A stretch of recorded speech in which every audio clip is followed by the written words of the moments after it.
Boa tarde, Largo São Francisco! Que honra estar aqui com vocês hoje! Que honra de estar aqui com essa multidão preto, amarelo e branco! Puta que pariu, obrigado por vocês terem vindo!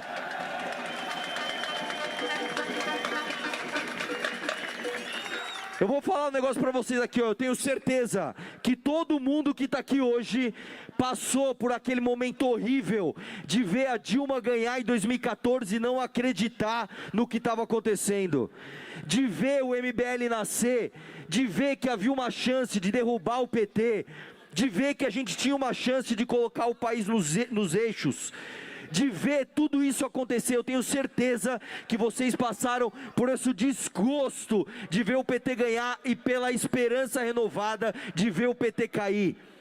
E eu sei que vocês viram junto comigo um farsante, um bandido, um desgraçado chamado Jair Bolsonaro roubar esse protagonismo para ele. Eu sei que vocês, uns antes, outros depois, não tem problema. Eu sei que vocês foram acordando um a um para entender que a notícia era pior do que a gente imaginava. O país não estava dividido entre direita e esquerda. Quem dera o país estivesse polarizado entre direita e esquerda, onde a gente estivesse discutindo ideias mais liberais, mais trabalhistas, mais progressistas. Foi duro ver que depois do impeachment da Dilma, a gente viu o Jair Bolsonaro destruir todas as pautas que nós acreditávamos e ver a galera idolatrando um falso Messias. Eu sei que foi difícil para todo mundo que está aqui acordar dessa ilusão e perceber que era muito mais difícil do que um discurso direita versus esquerda.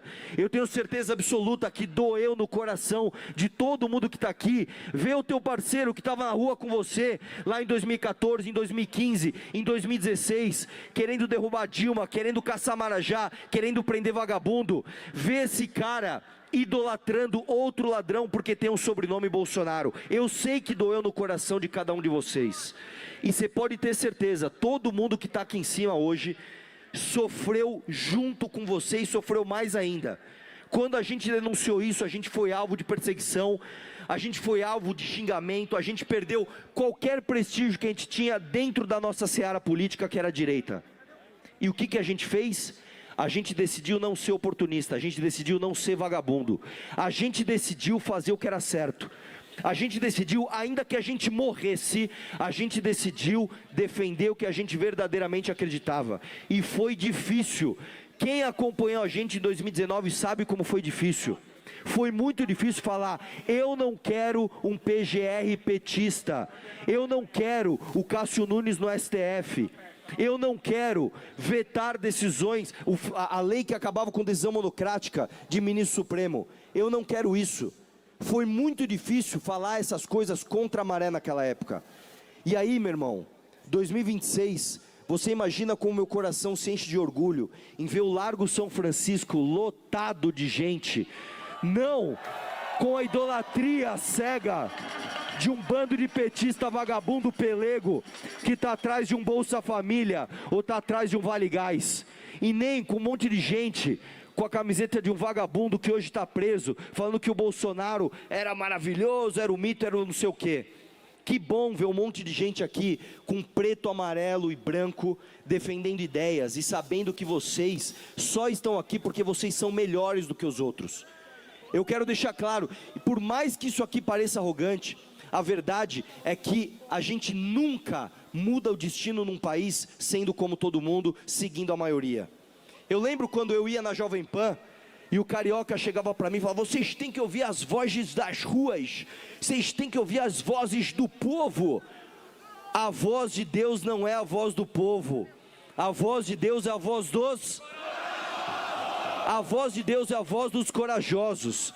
As grandes mudanças não são feitas, infelizmente, pelo pensamento da maioria, porque, infelizmente, a maioria de um país, a maioria de um povo, a maioria de um reinado, a maioria de um império, não pensa nas ferramentas de poder, não pensa naquilo que direciona a sociedade. As pessoas estão preocupadas com as suas próprias vidas, e é assim que deve ser. A voz que muda o destino de um povo é a voz daquele que tem coragem de pensar para além do seu umbigo e pensar naquilo que é certo. E o que eu vejo aqui é um monte de gente que negou a maioria, que negou estar com a maioria. Eu vejo um monte de gente que renunciou aos likes fáceis, aquelas coisas horrorosas de você ser massa de manobra e repetir o que todo mundo está falando. Quando eu olho para vocês aqui, eu vejo um monte de gente que ousou questionar tudo, que ousou ver a má notícia na sua plenitude. O Brasil é muito mais complicado do que uma discussão rasa entre direita e esquerda. E o que eu vejo aqui, cara, são pessoas que decidiram, muitas vezes puxadas pela geração Z, temos que falar sobre a geração Z, que tem os seus problemas sim, tem os seus problemas de convivência, tem os seus problemas de isolamento, tem os seus problemas de falta de inteligência interpessoal, mas tem a ousadia de, diferente da minha geração, diferente da geração millennium, tem a ousadia de não cair no discurso dos cínicos, tem a ousadia de levar alguma coisa a sério, tem a ousadia de não querer o resumo, querer entender um assunto com todas as suas nuances, tem a ousadia de achar esteticamente horroroso essa coisa dessa direita nojenta, ridícula, cringe, de ficar gritando pro Valdemar da Costa Neto, que é por causa dele que a direita sobreviveu. Que porra é essa, meu irmão? Que porra é essa? Eu estive no evento do Mato Grosso este final de semana e eu falei pra galera, quando vocês acharem que vocês estão com dúvida se você está seguindo o caminho certo, sabe o que você pode fazer? Pensa como um cara da geração Z pensaria. O que eu estou fazendo é esteticamente atraente ou esteticamente cringe? Se for cringe, você está no caminho errado, irmão. Se for cringe, é verdade que você está no caminho que a minha geração seguiu, que foi a geração que quando criança não falava de política. Quando eu estava na faculdade, eu fiz engenharia, eu não tinha a menor ideia do que era o STF, eu não tinha a menor ideia de como a gente pagava imposto. Eu entrei na faculdade com 17 anos, eu era um idiota. Eu brinco com isso aqui, eu sabia fazer qualquer conta de matemática, de cálculo 1, cálculo 2, física 1, física 2, eu não sabia o que era um bendito de um FGTS, meu amigo. Eu aprendi na prática, e hoje eu vejo moleques de 16, 17 anos, que sabem infinitamente mais do que eu quando eu tinha a idade deles. Por quê? Porque ousaram questionar tudo, porque ousaram olhar para o seu redor e falar, as coisas não precisam ser assim. A verdade é essa, a verdade é essa. Eu quero uma salva de palmas para a galera da geração Z.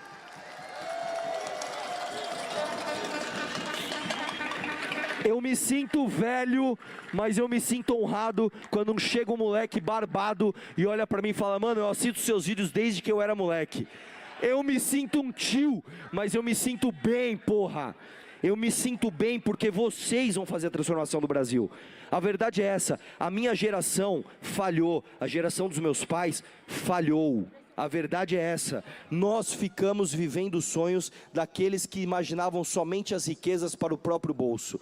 E eu vejo um monte de jovem aqui que decidiu não ir embora do Brasil. Eu perdi vários amigos para o exterior, vários amigos. Eu perdi até namorada para o exterior, meu irmão. E eu sei o quanto dói. Você tá numa família, é isso mesmo, velho. Cada um tem os seus estímulos. Eu sei o quanto dói. Você tá numa família em que o filho faz conta de quantas vezes vai ver o pai e a mãe, porque pode visitar o Brasil uma vez por ano e sabe que o pai e a mãe não vão durar para sempre, meu irmão. Isso aqui a gente pode começar com piada, mas quantos dos nossos amigos não têm a minha idade, tá? 40 e poucos anos, e eles estão no exterior pensando o seguinte, mano, a minha mãe e o meu pai têm mais quantos anos de vida? Tem mais 10 anos de vida? Meu pai está com 70 anos, vai fazer 80, eu vou ver meu pai mais 10 vezes na vida? Eu vou ver o meu pai mais 10 natais? Eu vejo aqui uma geração que recusou essa porra. Eu vejo aqui uma geração que vai olhar para o pai e para a mãe e vai falar o seguinte, eu vou jantar na tua casa sempre que eu puder, eu vou passar os meus finais de semana com você porque eu vou transformar esse país. Eu não vou ser o covarde que muitas vezes vai olhar coisa pública como meio para enriquecer ilicitamente. Eu não vou fazer como muitas pessoas, infelizmente desta faculdade também fizeram, que usaram o dinheiro público para se formar, para estarem acima da média técnica do que o Brasil é, e usar sua capacidade cerebral para ganhar dinheiro em outro país. E eu nem posso chamar isso de covardia, meu irmão, sabe por quê? Porque esse cara muitas vezes não teve escolha, brother. Muitas vezes esse cara se formou, trabalha pra caralho, e ele vê todos os dias o dinheiro dele indo embora por impostos. Ele está vendo a vida da filha dele em risco, porque é capaz dela ir para a faculdade e tomar um tiro na cara porque alguém ia roubar o celular dela. Como é que eu vou chamar esse cara de covarde? Mas eu posso chamar você de corajoso, porque você esteve aqui falando, eu vou transformar o Brasil, e você vai voltar para cá, para criar os seus filhos aqui, para criar os seus filhos aqui, para ensinar a língua nativa, para os seus filhos falarem português, para os seus filhos conversarem com seus pais e com seus avós, e contar das lembranças históricas que eles tiveram das suas infâncias, nos bairros onde eles viveram. Eu não quero ter medo de ir no bairro onde eu convivi com a minha avó, cara. Eu não quero ir pro Jabaquara com medo de ser assaltado, porra. Eu não quero levar minha sobrinha no Belém e ficar com medo de dar um rolê na praça, onde eu passeava com os meus avós maternos, e falar, toma cuidado para você não tomar o tiro. Vamos aproveitar rapidinho, vamos embora para casa. Eu não quero mais isso. Eu não quero mais isso. E a questão é o seguinte, quem é que tem condição de mudar esse país? Vamos às opções. Vamos às opções. Nós estamos aqui no primeiro ato de campanha do Renan Santos. Vamos lá, vamos falar do Cury. O Cury, quem que é o Cury? É a massa de manobra do Lula, que depois de mensalão, de petrolão, de escândalo do INSS, de relação do Lula com o Vorcaro, não falou um A desse cara, mas quando o Renan ousou criticar o Nicolas, ele quis ganhar uns likes lá falando, eu acho meio grosseiro chamar o Nicolas de franga. Vai tomar no seu cu, seu merda. Vai tomar no seu cu. Eu acho grosseiro um bosta de um parlamentar pegar o relatório que vai transformar PCC e Comando Vermelho em facções, em organizações terroristas, fazer o vídeo, ganhar os likes e abrir mão da porra do relatório. Isso é que é grosseiro com as pessoas. É enganar as pessoas fazendo um videozinho com camiseta preta e fundinho preto para falar que o Haddad quer taxar o Pix, mas não fala nada quando o Paulo Guedes propôs inclusive a taxa que seria imposta sobre os Pix dos brasileiros. Isso é que é grosseiro. Vamos falar de quem? Nós vamos falar do Ronaldo Caiado? Do Ronaldo Caiado, que vai ter que ir para o debate defender que o vice bom é o Kassab. É o Kassab que é o vice bom nessa porra. Ele vai olhar pro Lula e vai chamar o Lula de ladrão. Ele vai olhar pro Alckmin e falar, você se acovardou e virou vice do Lula. Enquanto isso, o meu bom vice é o Gilberto Kassab. É esse cara que vai me salvar do PCC e do Comando Vermelho? Eu recuso esse cara. Eu recuso esse cara. Vá para o seu estado, continue rico com as suas fazendas e deixe o Brasil em paz. Quem mais a gente vai falar aqui? Quem mais a gente vai falar aqui? A gente vai falar do Zema. O Zema que passou. Eu fico aqui torcendo para o Zema vir com moralismo barato de falar dos cogumelos do Renan Santos. Porque esse desgraçado usou uma droga muito mais forte, tá? Que se chama Jair Bolsonaro durante todos esses anos. Ele puxou o saco desse vagabundo durante todos esses anos. Eu vou falar coisas do Zema aqui que eu duvido que vocês saibam. Vocês sabiam que no dia 22 de fevereiro de 2022, o vagabundo, o traidor do Zema, assinou um decreto? Sabe o que esse decreto fazia? E nenhum jornalista até hoje perguntou isso para o Zema. Nenhum jornalista teve a coragem de perguntar isso para o Zema. O que aconteceu no dia 22 de 2022? Eu vou contar para vocês. O Zema assinou um decreto que permitia que o pai do Vorcaro emprestasse mais dinheiro para os pobres a 70% de juros. Coincidentemente, depois disso, o que aconteceu? O mesmo pai do Vorcaro doou milhões de reais para o Zema. É esse cara que vai abrir a boca para falar de crime organizado, para falar de intocáveis do STF, ô seu vagabundo. Por que você não fala dos intocáveis de Minas? Por que você não fala dos seus amigos intocáveis? Vamos falar do Salim Matar? Salim Matar, dono da Localiza, dono do maior perdão fiscal da história de Minas Gerais, dado por quem? Pelo liberal Romeu Zema. O Zema é tão liberal, mas tão liberal, que ele deu isenção de impostos para a própria empresa. Ele deu isenção de impostos para a Eletrozema, que coincidentemente tem o mesmo sobrenome dele.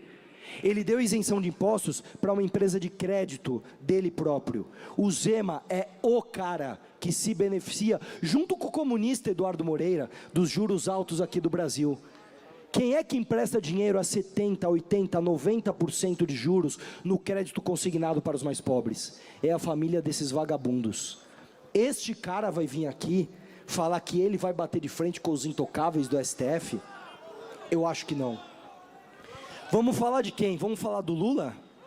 Que nós já aprendemos, que nós já derrubamos e já prendemos esse cara. Nós vamos falar do Lula, que agora está oferecendo Vale Gás. E digo mais, o Lula está sorrindo de orelha a orelha agora, porque ele sabe que enquanto a oposição não acordar e continuar apoiando Flávio Bolsonaro, ele está reeleito. O Lula não precisa ir para debate, o Lula não precisa de coerência, o Lula não precisa nem se manifestar sobre nada. Ele pode, inclusive, na Bahia, fazer palanque com um bando de vagabundo, com Rui Costa, com Jacques Wagner, com Jerônimo, porque ele sabe que ele não tem oposição bolsonarista lá, porque ele sabe que o Bolsonaro está envolvido no mesmo escândalo de corrupção que esses comparsas deles estão. Esse bosta vai ganhar a presidência de novo. Pelo amor de Deus, gente. E vamos falar de quem mais interessa, e eu não tenho vergonha de falar isso aqui.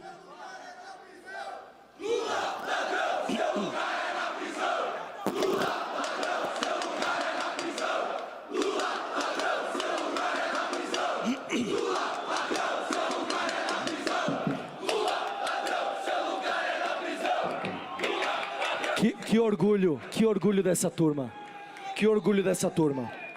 E vamos falar do maior vagabundo de todos. E por quê? Porque o traidor é pior do que o seu inimigo declarado. Se você está numa guerra e um soldado da sua mesma farda lhe trai com o exército inimigo, ele é pior do que o exército inimigo. Nem os mafiosos aturam os traidores.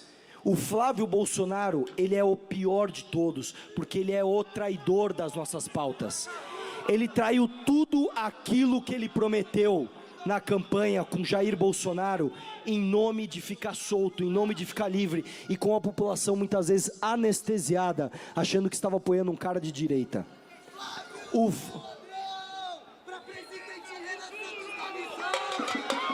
Flávio é ladrão, para presidente Renan Santos da Missão. Flávio é ladrão, para presidente Renan Santos da Missão. Flávio é ladrão, para presidente Renan Santos da Missão.